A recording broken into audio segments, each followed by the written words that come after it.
Hello, and welcome to the Digital Workspace Works podcast. I'm Ryan Purvis, your host, supported by our producer Heather Bicknell. In this series, you'll hear stories and opinions from experts in the field, stories from the front lines, the problems they face and how they solved them, the areas they focused on from technology, people and processes, to the approaches they took that will help you to get to the grips with the digital workspace inner workings.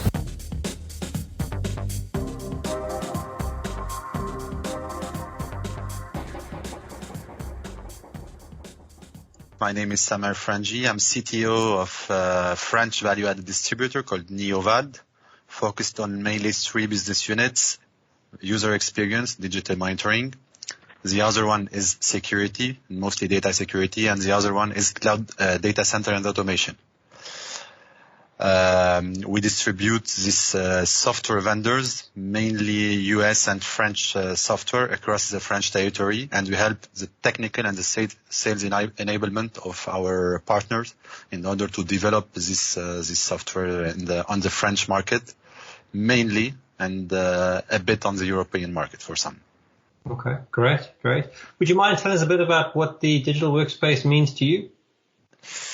Yes, digital workspace is how I started all this industry. At first, I joined Orange, with a big French system integrator, with what used to be new technologies, around Citrix, VMware, and stuff. It was the type of technologies that interested me, all the virtualization. We started going on with VMware, Citrix, Hyper-V, and then things evolved. All the clients went through this type of architecture, so the problems came with it. The bigger the client, the complexity goes with it, and it becomes very, very challenging for us. And it's something that interested me a lot, and we went to it, and we have been working into it like 10 years now. Okay, that's good. And what would be, when you talk about complicated, I mean, what would be the sort of size of a customer, and what would be the complicated piece? The size is very important, but it's not the only thing. It's a maturity of the IT department. If they really know what they have and where they want to go.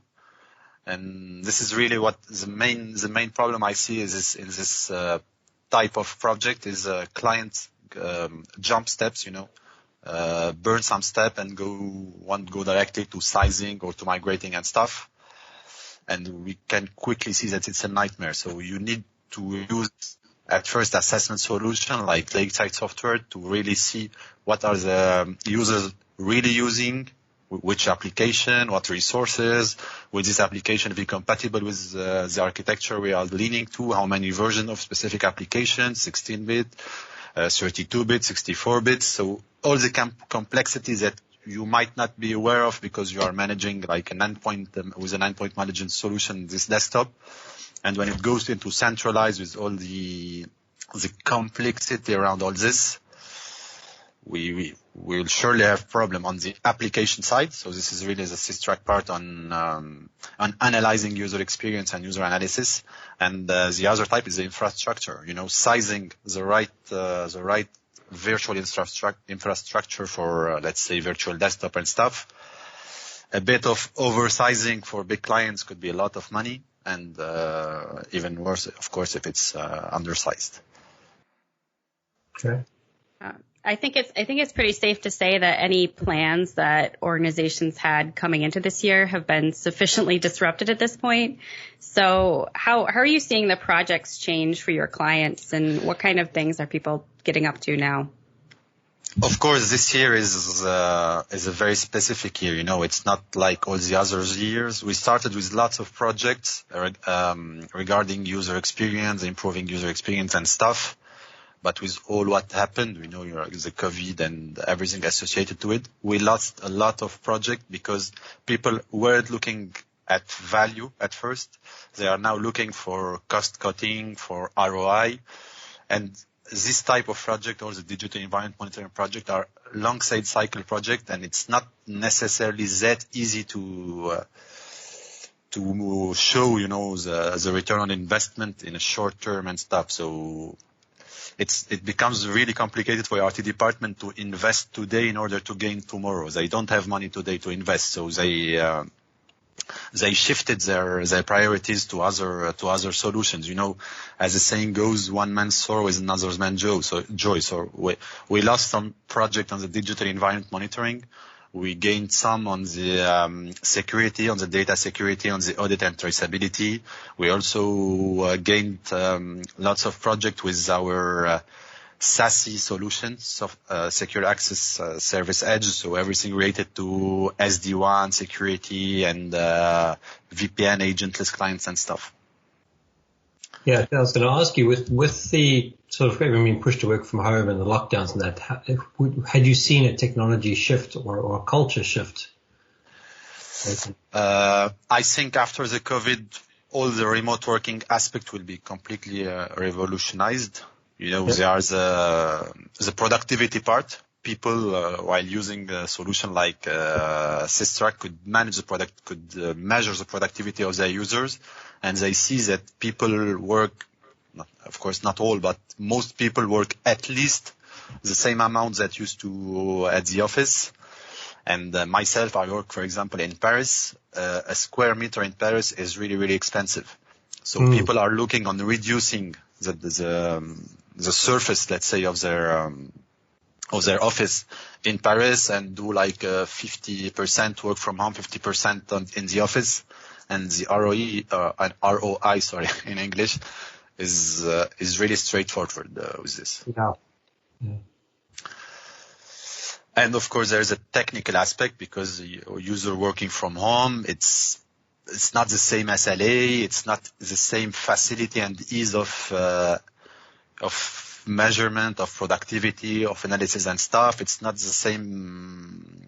It's very, very more complex to do, of course, level 1 support, for example. You know, you can't go to the desk of the user and see what's going on. So you need to be well prepared. The COVID was a bit of a harsh move, let's say. So people weren't really that prepared. So Systrack released what we call Systrack kits. It's a kit, let's say, of dashboard and reports in order to help these companies measure what's going on, how to make it better, and are they as an IT department prepared to manage this type of new usage or no? See, I could see Heather smiling there as you talk. Well, it's just interesting because, you know, I worked on a lot of that messaging, just so to hear it reflected back from a partner is it's cool, I guess. Because that was something, you know, when everything started changing, we, you know, kind of came together as a company, like, how can we provide, you know, how can we help our customers right now? How can we help the industry right now? You know, do we have a role here? I think it was really hard to just even decide to kind of step out and offer something, because we were, you know, I think there was a lot of fear at the time of appearing, you know, opportunistic or trying to take, you know, advantage of a crisis or something like that. So, but, you know, our engineering team really came together to create those dashboards and work closely with customers to say, like, you know, what could we show you right now that would really be valuable? And that's where that remote work kit came from, is that customer feedback and, you know, needing to ultimately see what's happening for my end users now that they're at home, and what kind of experience impacts are they having, and then how can I make it better? So probably a question to both of you. I mean, what was the response to that kit, that message? What's good with Systrack, I don't want to do lots of publicity, but what's good with Systrack is by default it collects all the data. You know, when a new use case is here, like remote office, the data is already here. You just need to know how to analyze it. So clients, as I said before, COVID was really harsh. It was not like planned. Let's say in June we will go in confinement in September, so take your time. No, it was like in a 2-day slot. Everyone was at home, so the knowledge of what they used to do and what they are going to do was really important in order to guarantee at least the minimum to start with. And of course, the first week was harder. The second one was easier because you learned a bit and you were able to explore the data the way you wanted to and the way it helps you and helps your end user. Yeah, I think, from my side, I think, we started thinking, okay, how can we help people plan the move to remote work? And then within, a week or two, it became apparent that there's really not, we're past the planning stage. Like, people just need to move home, and how can we help with that? So we really shifted to focusing more on the monitoring piece, and of course, still kind of reverse planning or planning after the fact as you can. But yeah, I mean, I think, from my perspective as a marketer, I guess, the reception is really good. People definitely heard about it, and, we were offering it for free. We still are. So, a trial of it that people can go, sign up for and check out. And I think that helped as well. Just, being very open and available to help. Yeah, I think that was, if there was anything about the response to COVID, it was about being helpful. Mm-hmm. And I think that, those sort of projects that you normally plan for 3 months before you start letting people do things, to do that in 48 hours. I'm sure there's probably still many IT guys and business people are still stressing about getting people to work and getting them operational. I know anecdotally, one of the forums I'm in, they mentioned they went and bought basically every laptop they could find in the nearest computer shop. It didn't even matter what the spec was, just because they had desktops, they didn't have anything else, and half the people didn't have anything to use. Of course, it was, you didn't have time to plan, so you can't say like, I will have a centralized Citrix environment where everyone will connect to BYOD and stuff. You were way beyond that. It was, you are at home now. How can we? I don't want to say help, but how can we do to make you productive? Because you're costing us money in a way. So that's why all the data we've gathered before using Systrack or using Workspace analytic tools are really helpful in this type, because you, like with personas and stuff, you can say exactly who is doing what, and you can take decisions. It's all about decisions with this type of product. It's not like I will list an Excel sheet with all my users, and for each one, why would I map in, this? If you start this, if you are a company with 100 users, it's okay. But when you are 1,000 or 10,000 or 100,000, it's practically impossible to group your user in ways that you can make quick decisions, but based on real accurate data. So it was all this that with their remote working, let's say, kit, help people move smoothly to this transition. You mentioned, sorry, did you want to go? No, I guess I'm just curious, Ryan, how different you think your life would be right now if you were still working at a super large organization, managing all of this. Sure. I think I have a lot to share. Not that I have much to begin with, but in some senses, I think fortunately the two organizations I've worked with were both kind of prepared for this. Not necessarily as the primary objective, but as an objective anyway. So, both of them had put in place VDI infrastructure as the go-to for the majority of the workers anyway. But the business cases were either around data protection or data leak protection. And the other one was supposed to save money, but you never save money with VDI. It's expensive than buying a whole bunch of devices. But I think the benefit in those two organizations is the ability to scale up and put more people on the platform in an emergency would have probably been there, because in both organizations there was a footprint that was designed for that kind of stuff. Did anyone thought they'd actually turn it on and use it? I probably no one thought they would.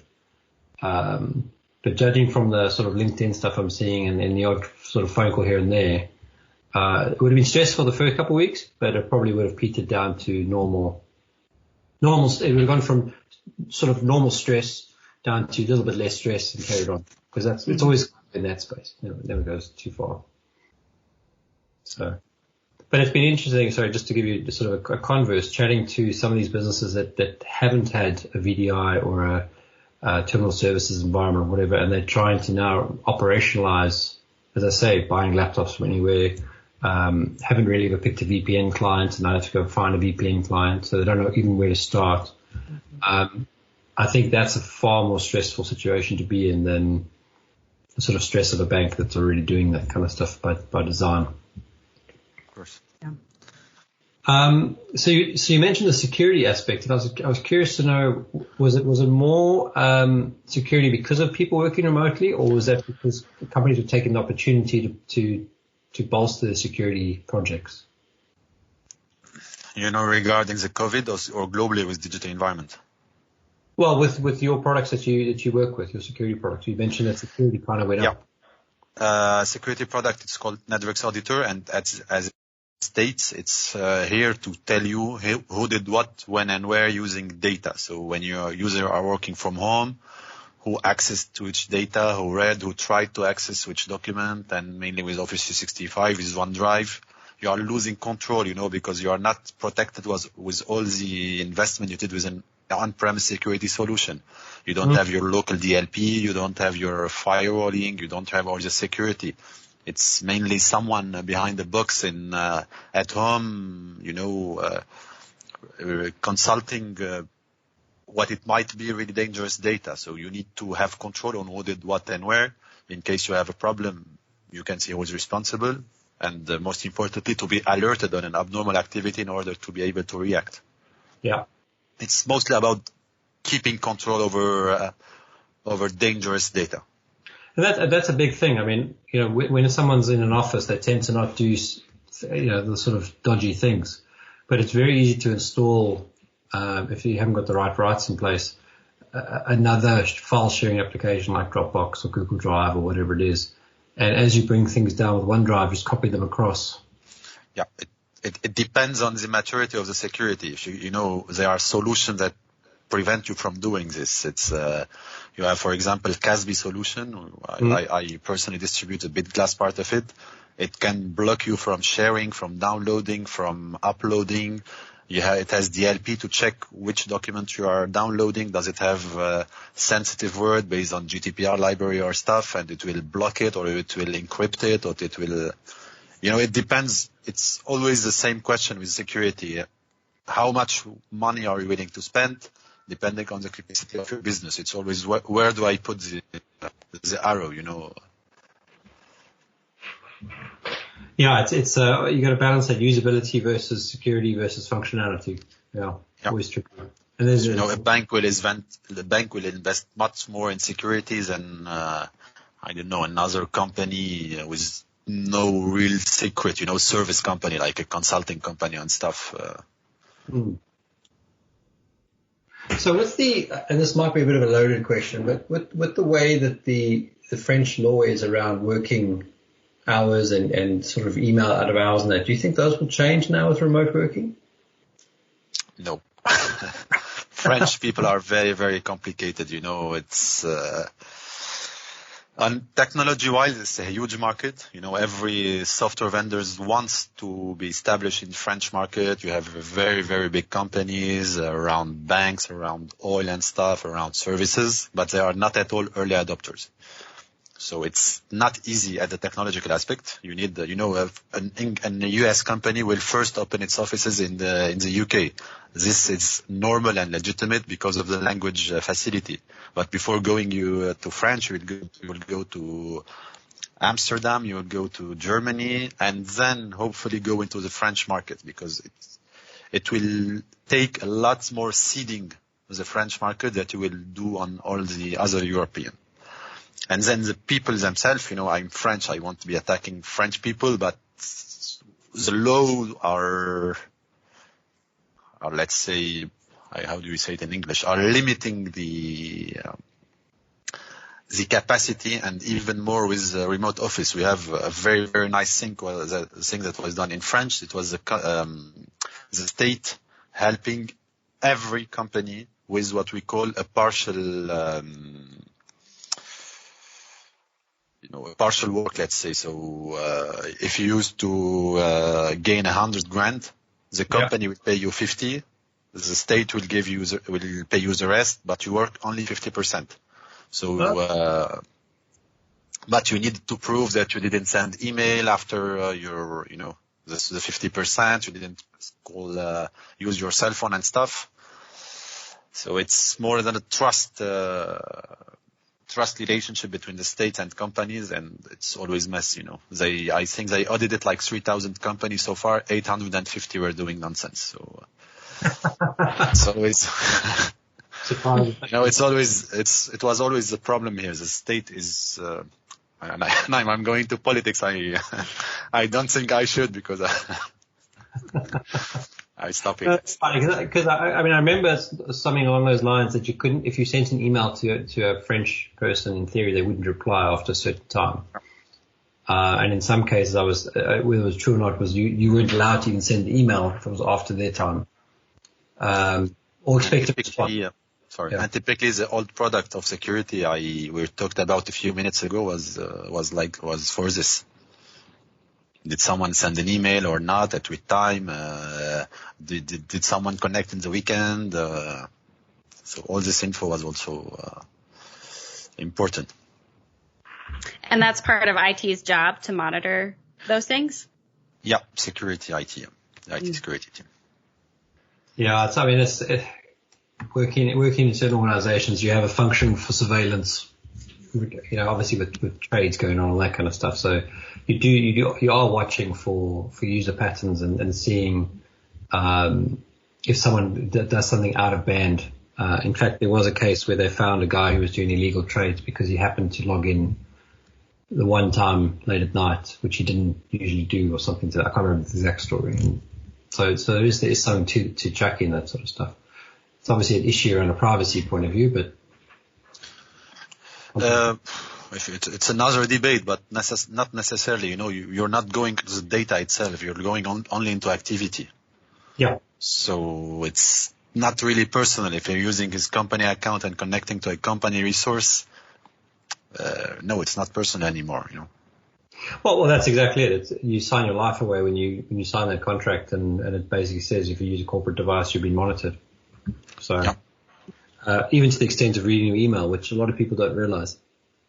So, this reminds me a bit of our Japanese Lakeside team.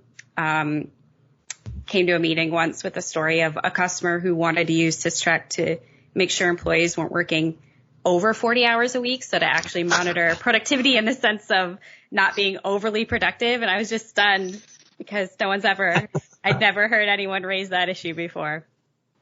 So the cultural differences are interesting. That's an interesting, because I've actually heard one of the things that I don't know how true this is that if the boss works late, everyone works late. And if the boss goes to sing karaoke, they all go sing karaoke. It's very much that sort of thing. I don't know how true that is. Yeah, I've also heard some stuff like you are when you sleep at work, like for 10 or 20 minutes, it's something good. It means you're working too hard and you can't anymore, and you should sleep. In French, it's not the same, Well, you say that. I enjoy being at home for COVID because I've managed to get a 10-minute nap in every afternoon or meditation session. It's made a big difference. I mean, I'm going to struggle if you have to go back to work and I can't do that. Samir, I am interested, just based on your sort of profile information that you filled out for us, why in your career you sort of decided to make the shift from infrastructure to the workspace and kind of your journey there. If you want to talk about. Yes, of course. At first, I started with infrastructure, so it was mainly VMware, EMC, NetApp, all the storage and the hypervisor part of it. But I don't want to be not arrogant. I don't want to do I don't know how you say that. Self-promotion, but I'm not someone who likes to settle, on specific technologies. So I was feeling that I was repeating myself. Same products, even if you change the software vendor, it would be like instead of clicking on the left, you click on the right. But basically, it's the same. I wanted new challenges. I was lucky because I had the confidence of my management, and they shifted me also they created practically a new line, which will be working on the infrastructure part and the digital environment monitoring. And in ways that are necessarily, related. The impact you have as a VDI infrastructure, for example, on the storage is huge. So knowing both sides of the equation was really a value for me. And then it was interesting for me because for a small project, of course, not a huge bank with 100,000, but our clients like 100, 300, 500 users, I was able to handle a project from the start. So let's say architecturing the storage and the hypervisors and the Citrix or VMware part, and doing all the user analysis, all the assessment type. It was something I wanted to do, and it interested me. Then it was not necessarily my decision, but we had the big project we have was mostly related to Citrix. So I was in a way more specialized in the digital environment monitoring, and I have a few years working specifically on this, being a Citrix architect and stuff. So now it tagged along with me, and I was more specialized on this part, but I always kept a look on the infrastructure, how it evolved and how it could impact the digital environment monitoring. This was my first, let's say, 6-7 years of work. And then when I joined Neovad is a value-added distributor. We are not looking to sell known products like Microsoft, like Citrix, like VMware. We specialize in US product or local French product that aren't developed in the French region. But we started looking at assessment and digital analysis monitoring and environment monitoring solution because we came from this, me and my boss, who's the founder of Neovad, we came from this Citrix world. So we knew where the pain points were. We knew there's a gap to be filled on this side. And that's when we contacted Lakeside through our Citrix knowledge, let's say. And we went into the journey together. See. Yeah, it seems nice to have that knowledge all the way through, because I know, one of the issues that gets talked about a lot is just the silos that exist inside of IT and how those teams aren't necessarily talking to each other. And that's where, things can fall through the cracks and break down. Of course. Well, when you go into a project, how do you start a project? What are the sort of first steps you take if it's a digital experience monitoring project? What I do at first is really understand the client. What I mean is what they are aiming to do. What is exactly they aiming to do? Not it's a new thing now. Let's do a digital environment monitoring project. What are your pain points today that you want to solve? How are you trying to solve them today, and why aren't you successful? Which are because the biggest mistake I think is thinking that it's an IT project. It isn't at all. It's involving many departments, people from, people in the knowing the application and the work applications and stuff. You need to really understand all the workload, how user use the application. It's far more important than how it is installed, or does it need the drivers or stuff like this, or the technical aspects you can manage. And with a product like Citrix, you practically don't have to think about it. It's done out of the box, but it's understanding the complexity around this type of project is the return on investment. You need to multiply use cases, because if you just say, I need to know if my users are happy or not, you will never go to the end of the project. It will be too costly for this type of information. Yeah. So you need to think out of the box, showing them all the alternative on the help desk, on the optimization of the help desk, on the ease of decision making. And ease of decision making, it will involve the CTO. It will involve the smallest engineer. It will involve the person responsible of work application. So it's really trying to find harmony between all this, let's say, components, even if they're human. I don't know if you say it, but to be able to, once you have all the data, you interviewed the user, see how they work, why they work. You have the data gathered from Citrix on the real usage, the real application and resource consumption. And that's what I want to call the political aspect of the project. When you have all this data, you are good to go, and you know that where you are going, and you know that you're gonna go there. You might have like small problem around the way, but you know it. Eventually, you will get there. But if you say, okay, let's jump into it and see where we will go, it will be really, really complicated to not lose money, let's say. And do you agree that it's worth focusing on a small group of users first and then working out to bigger, or do you look at a small? I would say no, unless I would say like 10 or 20% of the users is minimum. And then you don't, there's common sense. You don't take all the users in the same department. You don't analyze data in August where everyone is on holiday. So you need common sense, but I would say like 10 or 20% of the users, and they need to be well chosen, let's say. If you have different profile, we go back to this persona discussion, but you have different profile, you need to take a representative portion of each profile if all of them are going to this project. Not, let's say, people in France, for example, tend to say, okay, I will give you the site in Paris. Okay, maybe they all do the same thing. That's not what I'm looking for.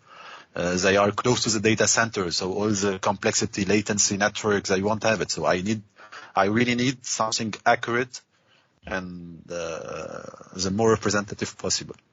Yeah, no, agreed. Yeah, personas is very powerful. If you can get at least a good, let's say 5 personas defined, maybe 7 at the most, that definitely helps you to target it. I mean, what are your thoughts on security design as part of your approach to a project? What we see in France mostly is GDPR. It's the personal data. So what websites are being used, how many times, what applications are being used and stuff. So depending on the product you're using and the project, it could be easy or complicated. For instance, Systrack, you can say, okay, if I'm in transformation project, I don't care about user. I will anonymize everyone. And what's interesting for me is the big data aspect is who's using what, and I don't really care who's the person behind it. And when you say, for example, when I want to see who's using websites, you can say, okay, I only want to check websites like of my own company, like star.mycompany.com. If someone goes to Facebook, first, I don't care if he's happy or not when he's going to Facebook, and I don't want to know it. So, but when he goes into his intranet or his local CRM or stuff like this I want to make sure he has a good experience and he doesn't have impact on productivity. So the GDPR aspect is really important. Then you have the how to access data is also something relevant in this type of project.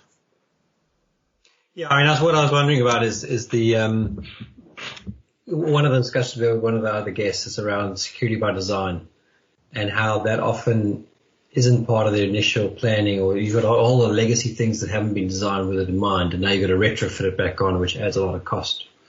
Not only people and financial cost, but also the time you've lost has meant that you've had to catch up a lot more because you're building it in later on. And you mentioned GDPR, but I was thinking about some of the other sort of regulations, like banking regulations or Sarbanes-Oxley and exactly. Do you find when you talk with your customers, that they have a sort of common set of problems, or do you find that they are fairly unique because of what industry they're in? Yeah, they are, let's say, a common problem is the lack of knowledge of the IT department. Right. People think they know how their users work, but they actually don't. Yeah. People think they know which application is really used, but they actually don't. And this is what you see when you finish the let's say what I call the assessment part of the project. You tell them, okay, you see this application, for this one you have like 12 versions, and of the 12 versions there are only 2 that are being used by 99% of the population. So this the rest of the 10, okay, bye. So it's really the people think they know, but in reality, let's say they don't know, and it's not easy to tell them that you don't know. Let me show you how it goes. It's always the speech around this thing. I'm not here to tell you what to do. It's for your own good that I'm telling you to do this. Well, it's not easy. You said it earlier. I mean, it's about making good decisions, but you need good data to make good decisions. And you're removing the opinion from the evidence. The more data you have, the more accurate you can be in decision making. That's for it's a big data concept. And you asked me earlier about how I see the digital environment in a few years. I think the biggest problem it will be IoT, because IoT it will be users will evolve. 10 years ago you were doing something. Today you are in a BIOD environment. Now we are going to remote working with and without BIOD and stuff like this. And all this is data and data and data. Now you have Tesla cars connected to everything. You have the idea of the work itself. Work is not a place, like Citrix used to say. So you need to be able to adapt to everything. And the IoT part is really interesting, but the technical complexity behind it is that it's like raw data and it's a massive quantity of data. Systrack does this really, really well today with, let's say, only 10,000 data points collected. But with IoT, we will be speaking about very, very, very large numbers. And that's an architectural problem for the digital environment monitoring. If we keep the same speech like we want to measure user experience and productivity across every device, make sure he's happy everywhere. Systrack I have today, the Android agent, the Chrome OS agent, the Mac, Linux, Windows. It's always on the ideas that follows the user wherever he is and make sure he's happy. But the next step will be IoT, and it will be not like Android. It will be a complete different. Yeah, I don't know how to say it. Well, IoT is one of those areas that doesn't have a lot of governance in place. So a lot of those devices are built without any security or... Yeah, security is also an issue, of course. Stories. Sounds good. I mean, I think, we wanted to end on sort of what the future of work looks like. I know with the IoT, we were sort of getting into the future discussion, but I guess, Samir, do you have any other sort of visions for where we're going? In the digital environment, I think we will be shifting more into, I already said, the IoT part, and will be only and even more the cloud aspect of it, because, with all the flexibility, scalability. For instance, we talked about COVID. If you had all your environment in the cloud, who cares about remote working? Whether you're accessing from home or from the office, since you have, let's say, a good internet connection, you can have access to the resources with all the security and stuff. So lots and lots of workloads will be shifting to the cloud. With the IoT, it's only the main two things I think I see in the future for the digital environment monitoring. Great. And if anyone wants to get in touch with you, what's the best way to do that? He can, of course, drop me an email, call me, wherever. You guys have my contact. You can share it, no problem. So if anyone want to get in touch for any specific reason, no problem. Great. Well, thanks so much for joining us on the podcast and having this conversation. Thank you, Ezra, and thank you, Ryan, for having me. Thank you for listening to today's episode.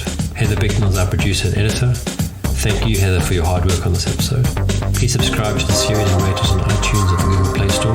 Follow us on Twitter @the Podcast. The show notes and transcripts will be available on the website www.digitalworkspace.works. Please also visit our website www.digitalworkspace.works and subscribe to our newsletter. And lastly, if you found this episode useful, please share with your friends or colleagues.